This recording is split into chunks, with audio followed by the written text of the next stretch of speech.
बिस्मिल्लाहिर्रहमानिर्रहीम, अस्सलाम वालेकुम। अली सलमान जीटीवी के तमाम नाजरीन को जी स्पोर्ट्स में खुश आमदेद कहता है, जहाँ पीर से लेकर जुमेरात तक रोजाना रात 11:05 पर हम इस महफिल को सजाते हैं आपके लिए और बात करते हैं उस दिन खेले जाने वाले मैचेस या उस दिन से जुड़ी स्पोर्ट्स की खबरों के बारे में। आज भी हम बात करेंगे पाकिस्तान और ऑस्ट्रेलिया के दरमियान होने वाली सीरीज़ के हवाले से कि जहाँ पाकिस्तान को पहले एक रोज़ा मैच में एक अच्छे मुकाबले के बाद 2 विकेटों से शिकस्त का सामना करना पड़ा। पाकिस्तान की बैटिंग हस्ब तवक्को हस्ब मामूल ऑस्ट्रेलियन सॉइल पर लड़खड़ाती हुई नजर आई, लेकिन बड़ी ज़बरदस्त बारी खेली निचले नंबरों पे जाके शाहीन शाह आफरीदी ने और इसके साथ साथ नसीम शाह ने, जिसने पाकिस्तान को 203 तक स्कोर तक लाने में मदद की। लेकिन उसके बाद फिर जिस तरह पाकिस्तान ने फील्डिंग की है, जिस तरह से पाकिस्तान ने बॉलिंग की है, उसने इस मैच को बड़ा दिलचस्प बनाया और फिर पैट कमिंस ने जो है जवाबी कार्रवाई करते हुए कैप्टन नॉक खेलते हुए ऑस्ट्रेलिया को फतह दिला दी। इस मैच को डिस्कस करेंगे, साथ साथ पाकिस्तान क्रिकेट से और पाकिस्तान स्पोर्ट्स से जुड़ी दीगर खबरों को भी डिस्कस करेंगे और इसके अलावा फिर इंडिया के साथ जो भी कुछ हुआ दिवाली के मौके पर उसको भी डिस्कस करेंगे। लेकिन सबसे पहले प्राइम का फॉर्मेट आज की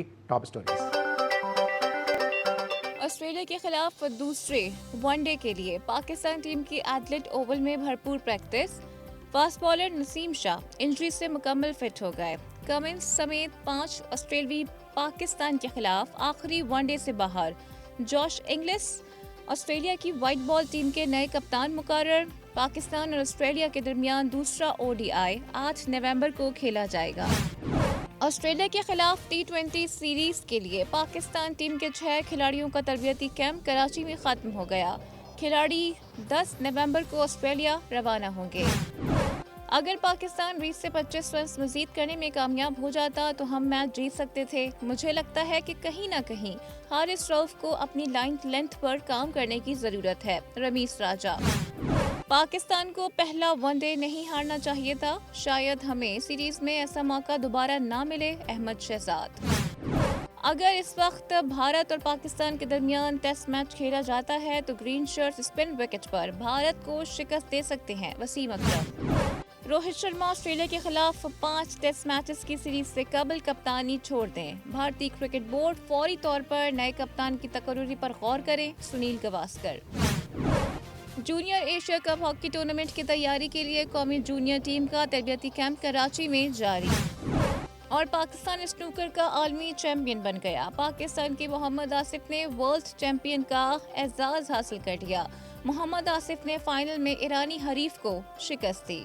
नाज़रीन, ये थी आज की टॉप स्टोरीज और आपने टॉप स्टोरीज में देखा कि एक दफ़ा फिर वही सुनने को मिल रहा है कि अगर हम 20 से 25 रन और करते तो पाकिस्तान को कामयाबी मिल जाती। आखिर ये 20 से 25 रन कब होंगे, यही आज के शो में हम डिस्कस करेंगे। पाकिस्तान क्रिकेट के मामलात को डिस्कस करेंगे। मेरे साथ स्टूडियोज़ में जो शख्सियत मौजूद हैं, FM 101 की बड़ी ज़बरदस्त स्पोर्ट्स आरजे और गाय बगाए आप इनको हमारे शोज़ में भी देखते रहते हैं और इनका जो यूट्यूब चैनल है वो भी बड़ी तेज़ी के साथ कामयाबी और मकबूलियत की मनाजिल तय कर रहा है। हम खुशामदीद कहते हैं नुज़ैरा को। अस्सलाम वालेकुम बहन, कैसी हैं आप? जी वालेकुम अस्सलाम, आप सुनाएं कैसे हैं? बिल्कुल ठीक ठाक, वेलकम टू द शो। और साथ साथ अब टेलीफोन लाइन पे हमें ह्यूस्टन से ज्वाइन किया है पाकिस्तान के ज़बरदस्त फर्स्ट क्लास फॉर्मर बैट्समैन ने और एक ऐसे बैट्समैन कि जो अगर इस दौर में होते, इस तरह मैं बार बार कहता हूँ तो मॉडर्न डे क्रिकेट जो है वो उस दौर में खेला करते थे कि जब कोचिंग मैनुअल के मुताबिक क्रिकेट खेली जाती थी, जब कॉपी बुक का स्टाइल के मुताबिक क्रिकेट खेली जाती थी, उस वक्त ये बिलास्टर बैटिंग किया करते थे और यही इनकी गुफ्तगू में नज़र भी आता है। अब से 2-3 दिन कबल 4 नवंबर को इनकी सालगिरह भी हुई, लेकिन 4 नवंबर को चूँकि हमारा शो नहीं हो सका तो इसलिए इनको सालगिरह की भी मुबारकबाद देते हैं, शो में खुशामदीद भी कहते हैं। अस्सलाम वालेकुम साजिद भाई। वालेकुम सलाम अली भाई, आपको ज़हरा को और नकीब भाई को तमाम सुनने वालों को जीटीवी को अस्सलाम वालेकुम। बहुत शुक्रिया अली सलमान भाई, आपने सालगिरह याद रखी। साहिद भाई ये बताएं कि वैसे तो खवातीन से और स्पोर्ट्समैन से उम्र नहीं पूछनी चाहिए, लेकिन कौन सी सालगिरह थी आपकी है? ना अली भाई, यकीनी तौर पर 50 से ऊपर वाली सालगिरह है। 50 से ऊपर की 50वीं सालगिरह थी? जी जी बिल्कुल बिल्कुल। चले ठीक है, सही है। चले जरा साहिद भाई, आपने जिस तरह ज़बरदस्त बैटिंग किया करते थे, अल्लाह ताला आपको इस तरह ज़िंदगी की जो है वो और बाहर है आपको देखना नसीब फरमाए, आपको सेहत दे, तंदुरुस्ती दे और इसी तरह जो है आप जो है वो बोल्ड एंड बुलंद गुफ्तगू करते रहे। लेकिन साथ साथ जहाँ पे हम साजिद खान साहब की सालगिरह की बात कर रहे हैं, वहाँ पे जो है वो गुज़िश्ता कल चूँकि हमारा शो जो है वो आपने देखा था, कल विराट कोहली की भी सालगिरह थी। इसके अलावा आसिम मुश्तबा एक और ज़बरदस्त बैट्समैन थे जो इनके PIA के साथी नहीं है, आसिम मुश्तबा की भी सालगिरह थी जब साजिद खान साहब अपनी सालगिरह को सेलिब्रेट कर रहे थे। कासिम मुश्तबा भाई को भी जो है सालगिरह की बहुत बहुत मुबारकबाद हो। साहिद भाई, आपसे आगाज करते हैं पहले एक रोजा मैच के हवाले से कि जहां पे पाकिस्तान के खिलाफ ऑस्ट्रेलिया ने टॉस जीत के पाकिस्तान को बैटिंग की दावत दी। आप खुद ओपनिंग बैट्समैन है, बतौर ओपनिंग बैट्समैन आपको क्या खामी नजर आई? कि आपको लगता है कि ऑस्ट्रेलिया की पिचेस को देखते हुए, वहां के बाउंस को देखते हुए पाकिस्तानी बैट्समैन जो टॉप ऑर्डर थे उस बल्ले को ज्यादा बाहर निकाल रहे थे और लेंथ को समझ नहीं पा रहे थे? अली सलमान साहब, यकीनी तौर पर पाकिस्तान और ऑस्ट्रेलिया के दरमियान जो ओडीआई खेला गया, एक साल बाद खेला गया, 2023 वर्ल्ड कप में पाकिस्तान इंग्लैंड के खिलाफ खेला था। उसके बाद पाकिस्तान ऑस्ट्रेलिया में जाके पहली दफा ओडीआई 50 ओवर का खेल रहा था। ऑस्ट्रेलिया ने टॉस जीत के जो बॉलिंग करने का फैसला किया, ड्रॉपिंग पिच पे यकीनी तौर पर पेस से साइम अयूब और अब्दुल्ला शफीक दोनों इन फॉर्म बैट्समैन जो ओपनर थे उस तरह की कारकर्दगी नहीं दिखा सके, खुद अपनी जगह बनाने के चक्कर में थे। वो अटैकिंग क्रिकेट क्या खेले, मगर पाकिस्तान क्रिकेट टीम को यकीनी तौर पर दोनों ओपनर यकीनी तौर पर आउट हो गए। साइम को बॉल अच्छा हुआ, मगर अब्दुल्ला शफीक ने 30 बॉलें डॉट बॉलें खेली। एक शॉर्ट क्रिकेट में 30 बॉलें डॉट बॉलें खेलना, और जिस तरह पाकिस्तान के ओपनर आउट हो जाए, फिर दोनों इन फॉर्म बैट्समैन जो मौजूदा पहली दफा कप्तानी कर रहे हैं, रिजवान की बात करूं और बाबर ने बड़े अरसे बाद इनपुट डाला है बॉल बैट के दरमियान। बाबर की जिस तरह आपने मैंने हमेशा बात की, उनका गुड्डा नहीं चल रहा, पाव नहीं चल रहा, फुट ओवर, यहाँ बाबर टच में नजर आए, मगर रिजवान ने भी 40 से ज्यादा डॉट बॉलें खेली। तो ये एक सीनियर प्रो को पाकिस्तान क्रिकेट टीम की अगर बात की जाए, 203 रन का जो टारगेट था ना, तो मैं ये समझता हूं जिस तरह रिजवान ने चौका मार के आउट हुए आखिरी का, जिस तरह हमेशा बात करते हैं जहां जरूरत होती है वो रिजवान विकेट थ्रो कर देते हैं, तो ये रिजवान को पूरा ओवर खेलना चाहिए थे मैच को लेकर। मगर यहाँ पर जो इरफान ने बहुत अच्छा इनपुट डाला, मगर सबसे खुशाइन पर जो आपने अपने इंट्रो में नसीम शाह और शाहिन शाह अफरीदी को क्रेडिट दे, इनकी रन से और इनकी थोड़े बहुत रन बनाने थे पाकिस्तान जो 203 रन पहुंचा, 203 रन तक पहुंचा। मगर ये यकीनी तौर पर रमीज रजा साहब को कुछ सोचना चाहिए। हारिस रऊफ, मैं आता हूं हारिस रऊफ पे बड़ी तफसील से मुझे आपसे बात की थी, जरा मैं एनो जहरा का भी इनपुट शामिल कर लूं। एन, जब ऑस्ट्रेलिया ने पाकिस्तान को बैटिंग की दावत दी, वी ऑल वर एक्सपेक्टिंग कि पाकिस्तान इन सॉइल्स पे कभी भी अच्छा नहीं करता आया। पहला मैच है, थोड़ा सा जो है वो हम आहंग होने से, जो पिच के बिहेवियर को समझने में थोड़ा टाइम लगेगा, लेकिन इतना लो स्कोरिंग मैच के पाकिस्तान से 203 रन वो भी बहुत मुश्किल तमाम कर पाया। देखिए, पाकिस्तान को अगर हम ओडीआई में वो देखें ना, ये जो हमारी मिजरी है काफ़ी अरसे से वो चल रही है कि 50 ओवर हमसे खेले नहीं जाते हैं। इवन टेस्ट क्रिकेट में भी आपको याद होगा कि ऑस्ट्रेलिया ने हमें 50 ओवर भी नहीं खेलने वो दिए थे। सो 50 ओवर खेलना, यहाँ पे चैंपियंस कप आपको याद होगा, ये जो भी फैसलाबाद में हुआ था कि टीम्स जो थी उनके लिए 50 ओवर खेलना एक इशू बना हुआ था। तो इसकी वजह यही है कि यहाँ पे हम लोग जो हैं वो लीग्स पे ज़्यादा फोकस है, शॉर्ट फॉर्मेट पे ज़्यादा फोकस है। इसीलिए चाहे हमारे बॉलर्स हैं चाहे बैटर्स हैं, वो जब भी लंबे स्पेल आते हैं, ज़्यादा ओवर्स आते हैं, वो स्ट्रगल करते हैं। आप बॉलर्स को भी वो देख लें, पहला जो स्पेल है, जो पहले 5-6 ओवर्स का है, वो अच्छा गया है, बाद में स्ट्रगल की है। सो ये जो मसले मसाइल है ना हमारे, ये तब सही होंगे जब मोहसिन नकवी जो डोमेस्टिक की इतनी बातें करते हैं ना, वहाँ पे प्रॉपर चांसेस देंगे। और दूसरी बात ये है कि ये जो खिलाड़ी हैं ना, इनको डोमेस्टिक खेलना इनके लिए लाजमी बनाएं, खासतौर पे कायदे आज़म ट्रॉफी। वरना वो जिस तरह वहाँ पे हम कोहली विराट को देख रहे हैं कि अब वो लोग बातें कर रहे हैं जी नहीं डोमेस्टिक खेली इसलिए स्ट्रगल कर रहे हैं, जब जीत रहे थे तब आपको कुछ वो नज़र नहीं आ रहा था। तो पाकिस्तान में भी यही है कि बड़े बड़े नाम जो है ना वो डोमेस्टिक जाके खेलें ताकि अपने अंदर टेम्परामेंट डेवलप करें। जिस तरह भी हमने भी मैच देखा, अभी साहिद भाई भी बतौर ओपनर बात कर रहे हैं कि जिस तरह पाकिस्तान के बैटर्स ने डॉट बॉल्स खेली, अब्दुल्ला शफीक बहुत ज़्यादा बॉल्स कंज्यूम कर गए, फिर रिजवान ने भी बॉल बहुत कंज्यूम की। इससे कितना प्रेशर आप समझते हैं कि आने वाले बैट्समैन पे भी आया और सामने नॉन स्ट्राइकर एंड पे जो बैट्समैन है उस पे भी आया? बिल्कुल, इससे प्रेशर डेवलप होता है, बल्कि ना सिर्फ दूसरे पे डेवलप होता है, जो प्लेयर है वो अपने पे प्रेशर डेवलप कर रहा होता है। एक हद तक आपने प्रेशर अब्जॉर्ब करके बाद में अटैक करना होता है, लेकिन ये जो लाइक कंडीशंस हैं ऑस्ट्रेलिया की हमारे लिए वो मुश्किल है, और बाउंसी पिचेस थी और पिच थी, और यहाँ पे ये जो बैटर हैं स्ट्रगल किए हैं, चाहे कोई सीनियर है चाहे वो जूनियर है, सबने स्ट्रगल किया है। यहाँ पे जैसे कि आपने खुद तारीफ़ भी की कि नसीम की तारीफ़ बनती है, और यहाँ पे जो शाहीन है उनकी तारीफ़ बनती है कि 100 क्या कहते हैं विकेट जब हमारी वो गिर गई थी जी, 117 था मेरे ख्याल से कि 7 खिलाड़ी आउट हो गए थे, लेकिन उसके बाद वो 7 विकेटें गिरने के बाद वो जिस तरह पाकिस्तान ने 55 रन बनाए हैं, सो ये बड़े क्रूशल मोमेंट पे ज़रूरी थे। और इसी तरह अगर आप ऑस्ट्रेलिया को देखें, उनके बल्लेबाज से मुझे वो लग रहा है वो भी सीरियस होकर खेल ही नहीं वो रहे थे। उनके जो कैप्टन है उन्होंने 47 बनाए हैं। कुछ ऐसे प्लेयर थे अभी आईपीएल से भी खेल गए, स्टेट क्रिकेट खेले। सर भाई आपको क्या लगता है कि ये आप तो खुद बैट्समैन हैं, टेक्निकली आप ज्यादा बेहतर बताएंगे कि जो डॉट बॉल्स खेली इसकी वजह क्या थी? क्योंकि ठीक है आप एक हद तक डॉट बॉल खेल सकते हैं पिच को समझने के लिए, एक ओपनर को कितनी डॉट बॉल दरकार होती है कि समझ जाए कि पिच का बिहेवियर कैसा है, बॉलर किस लाइन और लाइन पे गेंद कर रहा है? देखिए अली साहब, डॉट बॉल खेलना कोई बुरी बात नहीं है। अगर डॉट बॉल आप खेलें तो आपका माइंड चलना चाहिए, प्रेजेंट माइंड से खेलना चाहिए। अगर आप डॉट बॉल खेलते हैं तो उसको स्कोरिंग बनाना आपको आना चाहिए। बॉल और बैट के दरमियान आपको सिंगल डबल लेके चलना चाहिए। डॉट बॉल का मतलब ये ठप्पा ना लगा दें, तो ठप्पा लगा दिया फिर सेट होके आउट होना, तो ये टर्निंग पॉइंट होता है किसी भी क्रिकेट के लिए, फॉरवर्ड क्रिकेट। और ऑस्ट्रेलिया ने बहुत बैड क्रिकेट खेली है और पाकिस्तान ने एक जीता हुआ मैच जो हरे ना, तो दूसरी चीज मैच पाकिस्तान जीत सकता था। ड्रॉपिंग पिच पे कोई ऐसी रॉकेट साइंस नहीं दी, उन्होंने 8 बॉलर यूज किए ऑस्ट्रेलियन ने। जैपा जैसा बॉलर उस तरह की बॉलिंग नहीं कर सका। महंगा जहां नसीम 4 छक्के मार रहा हो, इरफान अच्छी बैटिंग कर रहा हो और जिस तरह आगा रन आउट हो जाते हैं, तो मैं ये समझता हूं पाकिस्तान की क्रिकेट टीम और खास तौर पर लड़कों ने एफर्ट की है बहुत शानदार। बड़े अरसे बाद टीम के लड़कों ने खास तौर पर बॉलिंग ने बहुत आउटस्टैंडिंग बॉलिंग की। और दूसरी चीज अली सलमान साहब, पाकिस्तान क्रिकेट टीम लड़ते हुए लड़ी, जिसमें सैयद मोहसिन नकवी साहब ने बड़े अरसे बाद पाकिस्तान क्रिकेट बोर्ड को सपोर्ट की।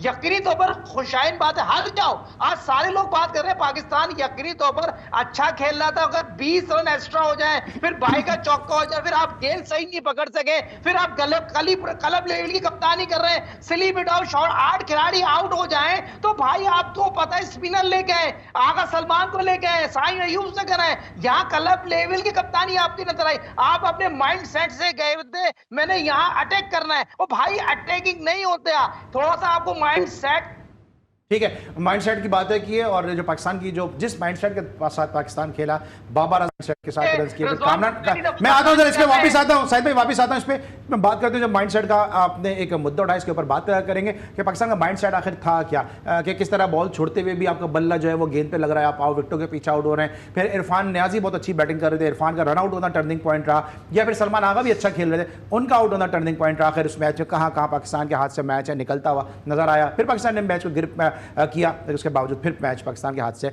स्लिप हो गया और पाकिस्तान को इस मैच में 2 विकेटों से शिकस्त हुई। डिस्कस करेंगे एनुस जहरा और साजिद खान से एक छोटे से ब्रेक के बाद।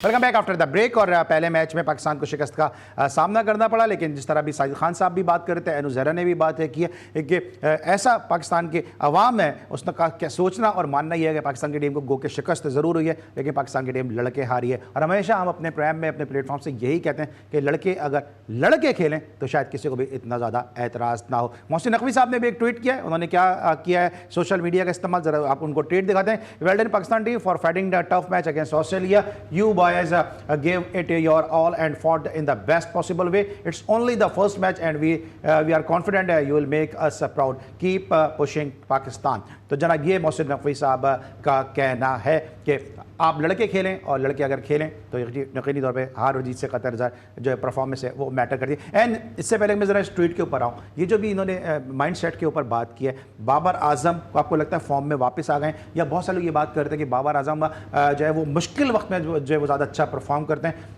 किस तरह बाबर आजम की इस बैटिंग एनालाइज करेंगे? नहीं, बाबर आजम जो हैं लाइक वो साजिद साहब भी कह रहे थे, उन्होंने खेली भी है क्रिकेट, तो मेरे ख्याल से वो ज़्यादा बेहतर तौर पे एक्सप्लेन भी किया उन्होंने कि ज़्यादा अच्छी लाइक वो कॉन्फिडेंस में दिखाई दिए, प्रेशर में वो जिस तरह से पहले वो खेलते हैं हमें दिखाई वो देते थे वैसे नहीं दिखाई दिए।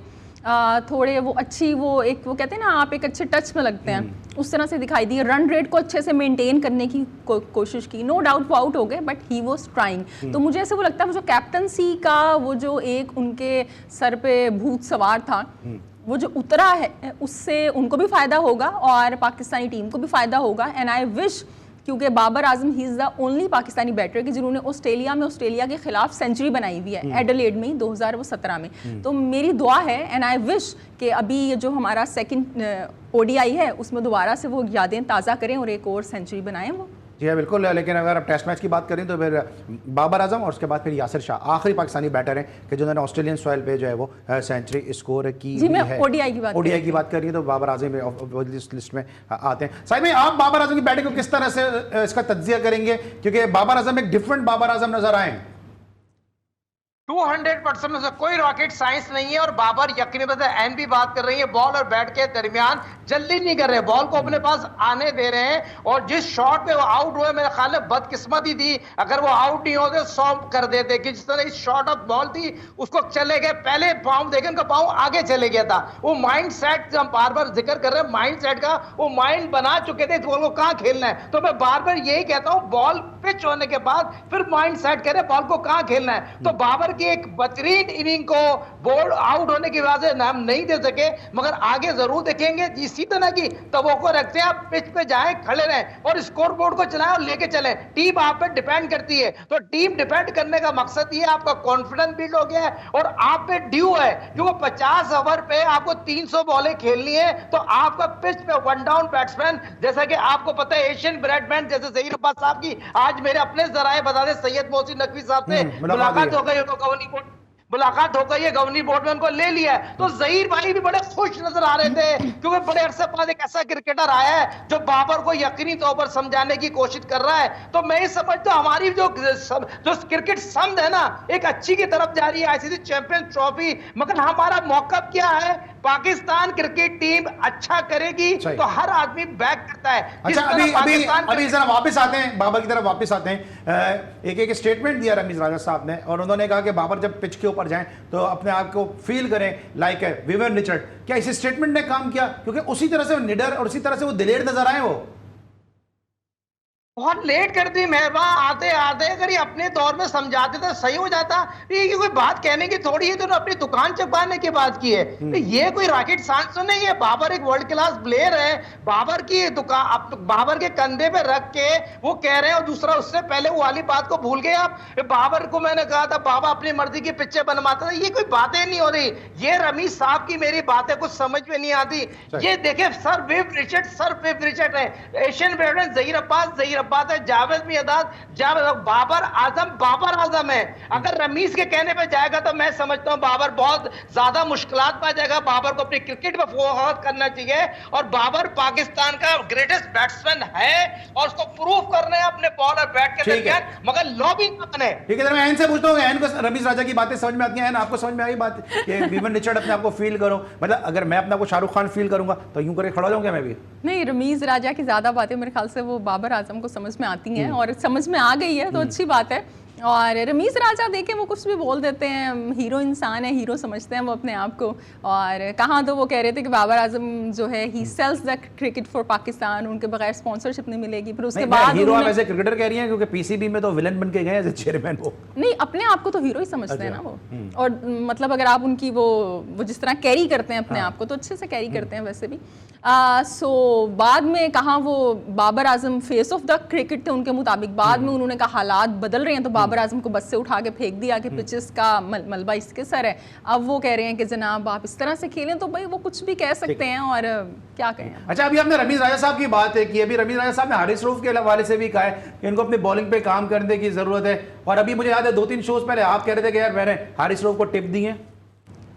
रमीज राजा ने बात सुन ली थी वो साजिद भाई की। जी साजिद भाई, हारिस रऊफ भाई या हारिस रऊफ मेरे साथ यहाँ पर थे, मैंने इसको बॉलिंग की टिप दी और बॉलिंग कर रहा था और मैंने उसके बाद ही तो रमीज राजा कह रहे हैं अपनी बॉलिंग पे काम करने की जरूरत है। जब आपने टिप दे दी उसके बाद की तो स्टेटमेंट है। अच्छा सुने, मजे की बात देखिए, जो हारिस यहाँ मेरे साथ थे ट्रेनिंग कर रहे थे, तो मैंने इनको यही बोला था, देखो हारिस बॉल आपने लेंथ और डायरेक्शन से करना है और जो सबसे बड़ी खूबी है आप पेस से बॉलिंग करना है। और जो हारिस ने 2 विकेट हासिल की थी ना, पाकिस्तान को गेम में वापस लेके आ गया। और हारिस यकीनी तौर पर पाकिस्तान का ट्रम्प कार्ड है और यकीनी तौर पर जिस पेस से उसने बॉलिंग की है, जिस शॉर्ट ऑफ लेंथ से बॉलिंग की, लोगों को ये समझ में नहीं आता। अगर हम किसी की तारीफ करें, वो भी हमारा पाकिस्तान का बॉलर है, उसको मैंने लेंथ और डायरेक्शन के साथ साथ बोला इसी पेस से जाना है। और ये चेंज अगर हारिस अगर ये चीजें चेंज कर लेगा तो हारिस रऊफ नहीं रहेगा। तो ये मैंने उसको यकीनी तौर पर यहां उसको बोला है। और दूसरी चीज, जब आप बॉलिंग करने जाएं तो अपने फील्डरों को चेक करें और विकेट कीपर थोड़ा सा 2 फुट पीछे रहना चाहिए, 2 फुट आगे खड़े हुए थे। मेरे ख्याल से ऑस्ट्रेलिया में काफी अरसे बाद रिजवान कीपिंग कर रहे हैं, जिसकी वजह से वो जैसे पास में राशिद लतीफ एक हाथ से गेंद पकड़ते थे, मोइन एक हाथ से पकड़ते थे, क्या सफराद एक हाथ से गेंद पकड़ते थे। थोड़ा सा रिजवान को एडजस्ट करना पड़ेगा। जो 22 के रन अगर पकड़ लिए जाते थे तो मैच का ऐसा कुछ। मगर ये बात कहते चलूं, देखिए हारिस रऊफ आउटस्टैंडिंग बॉलिंग है, बॉलर है, और मैच में वापस लाने में हारिस की 2 विकेटें हासिल थी। अगर हारिस उस तरह की बॉलिंग ना आउटस्टैंडिंग करता, आपको नजर आ रहा है ना, आपने टिप दी है। मैं तो रमीज राजा के स्टेटमेंट में बात कर रहा हूं, कह रहे उनको अपनी बॉलिंग पे काम करने की जरूरत है। मैं तो रमीज राजा का स्टेटमेंट पूछ रहा हूं, आप तो तारीफ करेंगे क्योंकि आपने टिप्स दी है उनको।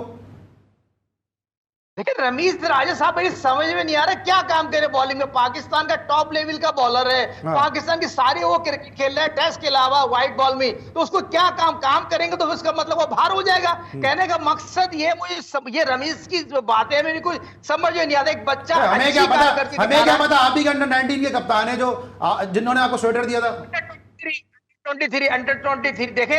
बात ये हो रही है, सैयद मोहसिन नकवी साहब ने टीम को सपोर्ट किया, खिलाड़ी को सपोर्ट किया, हारिस रऊफ को सपोर्ट किया। और ये बात मुझे साबिक चेयरमैन साहब की, साबिक कप्तान की बात समझ में नहीं आती। कुछ आज देखे सारे लोग तारीफ कर रहे हैं ना, मोहसिन नकवी साहब की, वसीम की, आज वसीम अकरम की सारे लोग तारीफ क्यों कर रहे हैं? आज ये कितना प्राउड महसूस कर रहे थे अगर वसीम भाई ग्राउंड में लड़कों को समझा रहे हो, कैप दे रहे हो, ग्रेटेस्ट फास्ट बॉलर पाकिस्तान का ग्राउंड में वो तो एक्सपेक्ट ही नहीं कर रहे पाकिस्तान एक मैच भी जीतेगा पूरी सीरीज में। जरा एन से पूछते फिर मैं आता हूं कि आपके भाईजान की बात करता हूं जरा आपसे। एन, अभी कह रहे हैं वसीम अकरम जो है वो लड़कों को समझा रहे हैं, कैप दे रहे हैं, लेकिन साथ साथ वो ये भी तो कह रहे हैं कि पाकिस्तान इस सीरीज में एक मैच भी जीत जाए तो बहुत बड़ी बात होगी। जी बिल्कुल, रमीज राजा की तरफ वसीम अकरम भी माशाल्लाह से एक कैरेक्टर हैं, और एक तरफ वो खिलाड़ियों के साथ भी हैं और दूसरी जानिब वो इस तरह की स्टेटमेंट्स भी दे रहे हैं कि जी एक मैच भी वो जीत जाएगा तो बड़ी बात है। और इससे ना मतलब जो खिलाड़ी हैं वो डिमोरलाइज भी होते हैं। तो मेरे ख्याल से वो लेजेंड को इस तरह की बातें नहीं करनी चाहिए। लेकिन दूसरी जानिब वो कमेंट्री में ये बात भी कर रहे हैं कि अब जो इंडिया की टीम है वो जिस तरह से स्पिन को खेल रही है बुरा, तो अब टेस्ट मैच में पाकिस्तान की टीम इंडिया को हरा सकती है। तो हर एक को खुश रखा हुआ है उन्होंने, पाकिस्तान को, इंडिया को, सबको लेके चल रहे हैं वो। ठीक है साजिद भाई, आप खुश हैं इस स्टेटमेंट से कि वसीम अकरम जैसा लेजेंड अगर ये कहे कि पाकिस्तान एक मैच भी जीत जाए तो बड़ी बात होगी? देखिए वसीम अकरम पाकिस्तान का हिस्ट्री का ग्रेटेस्ट फास्ट बॉलर है, बेहतरीन ऑलराउंडर है, और मेरे ख्याल में बेहतरीन कमेंट्री करने वाले पाकिस्तान के वहां पर मौजूद हैं। मगर उन्होंने किस सेंस में की, किस टाइमिंग के में लड़कों को मोटिवेट किया है ग्राउंड में खड़े होके, उनको उनकी इंपॉर्टेंस बताई है। जहां 25,000 तमाशे ग्राउंड में आए हुए थे और ग्राउंड जैम पैक क्राउड था, उन्होंने बोला यहाँ से आप हीरो बनेंगे और एक मैच जीत के दिखाना है, एक मैच जीत के दिखाना। और वो मैच जीत सकता था जो पाकिस्तान मैच हरा है, और ये मैच जीत के खिलाड़ी अपनी कारकर्दगी बेहतर कर सकते थे। और पाकिस्तान यहाँ पर वसीम और प्रोफेसर की जो 2 मैच जीते, तीसरा मैच रिजवान की कप्तानी में पाकिस्तान जीत सकता था। मगर सीरीज ओपन है, पाकिस्तान को चाहिए रिजवान को ओपन आ जाए, अब्दुल्ला शफीक को ड्रॉप कर दे और इमाम उसको जो है आप जो ऑलराउंडर है उसको अंदर लिया है, तो रिजवान ओपन आ जाएगा और पिच पे खड़ा हो जाएगा, टीम पाकिस्तान की सेट हो सकती है। तो ये एक अच्छा पॉइंट मैं आपके तवज्जुह से बताना चाह रहा हूं। तो आप देखें अब्दुल्ला शफी की फॉर्म नहीं है, तो रिजवान खड़े होते हैं, पिच पे खड़े होते हैं, टाइम लेते हैं, तो रिजवान ओपन आ जाए उसके साथ साइम अयूब के साथ, और दोनों अगर पावर प्ले का इस्तेमाल सही कर लेना, जैसे 40 रन 32 रन बनते हैं, दोनों एंड से नई बॉल होती है, नई बॉल सही एडजस्ट कर लें और साजिद भाई, तो साजिद भाई ये कता कलामी की माजरत मैं चाहती हूँ, आपके ख्याल में हसीबुल्ला को नहीं ओपन करना चाहिए अब्दुल्ला शफीक की जगह? वो भी तो ओपनर है। अब्दुल्ला शफीक की तरह देखें, अभी यहाँ पर वो मेरा ख्याल में वो चांस नहीं लेंगे। मेरा ख्याल में अभी चांस सेकंड वनडे में बहुत मुश्किल है, सेम टीम से जा सकते हैं। मगर जो ऑलराउंडर हमारे पास मौजूद है, उसने हसनैन ने उस तरह की बॉलिंग नहीं की, एक चेंज हो सकती है, हसनैन की जगह वो आमिर जमाल आ सकता है। मगर मैं ऐसे ये बताइए बतौर बैट्समैन आपको इरफान खान न्याजी ने कितना आपको मुतासर किया?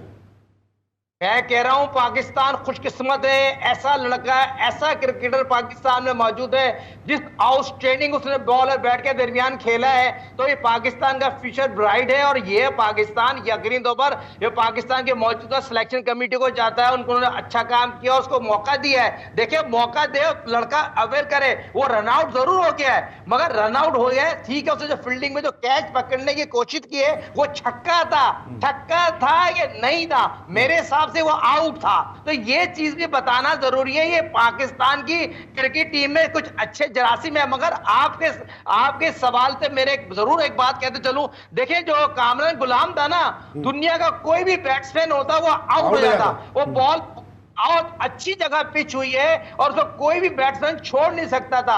तो ये चीज को बताना जरूरी है। उसको एक अच्छा बॉल पिच हो गया था जिसकी वजह से वो आउट हो गया, बैट रह गया। मगर अगले मैच में उसको कॉन्फिडेंस देना चाहिए। हमारी टीम अच्छी शेप में आ रही है मगर मैं ये जरूर इस प्रोग्राम के तवज्जो से कहूंगा, 8 तारीख को मैच है, आप रिजवान और साइम से ओपन चले जाएं, फिर बाबर नीचे आ जाएगा, फिर दूसरा कामरान आ जाएगा, फिर आगा को ड्यू रन बनाने।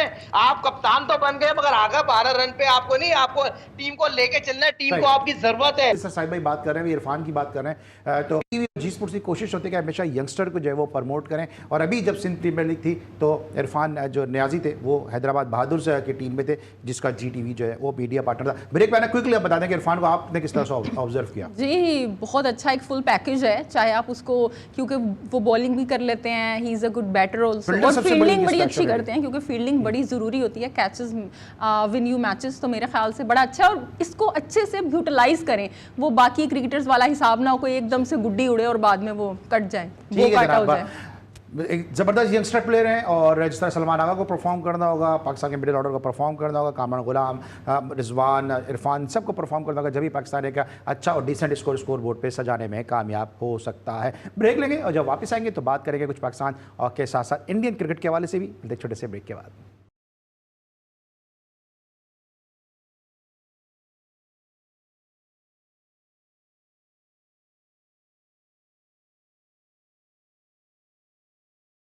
Welcome back after the break. अब हम बात करेंगे पाकिस्तान और इंडियन क्रिकेट के हवाले से, लेकिन सबसे पहले कि इंडिया को हुआ क्या है कि इंडिया को न्यूजीलैंड ने जिस तरह से वाइट वॉश किया है, जिस तरह से आउट क्लास किया खेल के शोबे में, इस पर जरा ज़हरा चूँकि अपने यूट्यूब पे बहुत ज़्यादा इंडियन क्रिकेट के हवाले से बात भी करती हैं, जरा इनसे पहले इनका इनपुट लेते हैं, फिर साजिद खान साहब से जानते हैं। एंड आपको क्या लगता है कि क्या गलतियाँ इंडिया ने की हैं कि जिसकी वजह से उसको इतने बुरे तरीके से शिकस्त का सामना करना पड़ा?